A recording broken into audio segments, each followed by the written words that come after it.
Mga kasamtangang lokal nga leader ug mga aspirants sa nagkadayang posisyon sa Cagayan de Oro City nagkatapok og mipasalig sa usa ka luwas ug malinaw nga campaign period ug eleksyon atol sa gihimong Unity Walk and Peace Covenant sa COMELEC.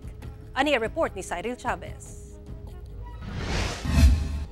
Sayo sa buntag adlawng Miyerkules, nagkatapok ang mga kasamtangang lokal nga leader ug mga aspirants sa mga lokal nga posisyon sa Cagayan de Oro City. Kini pinasikad sa gihimong Unity Walk and Peace Covenant sa COMELEC Cagayan de Oro. Ang walk nagsugod sa Rodelsa Circle sa Barangay Nazareth hantod sa amphitheater sa downtown Divisoria. Present ang mga nagkadiyang kandidato gikan sa mayoral candidates hangtod sa mga konsehal. Matod sa COMELEC, malampuson ang ilang gihimong aktibidad, labi pa nga nakita nila nga nagkahimamat ang mga nagkadaiyang personalidad. Gisaad sa mga kandidato ang limpyo, patas ug malinawon nga campaign period ug eleksyon sa syudad.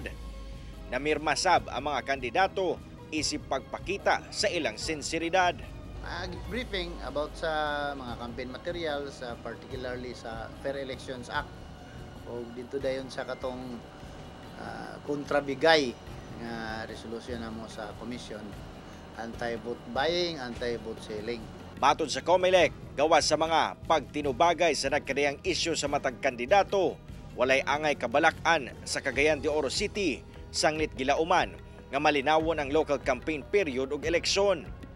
Magsugod ang local campaign period karong Marso 28 kung asa nangandam na sab ang COMELEC sa ilang pagahimuong o plan baklas sa campaign posters nga wala misubay sa guidelines sa COMELEC. Wala kadlo ka nato din nga sa mga panghitabo. Kuan ra kayo kanang sa mga supporters siguro medyo na emosyon pero tolerable kayo siya, tolerable, controllable ang situation.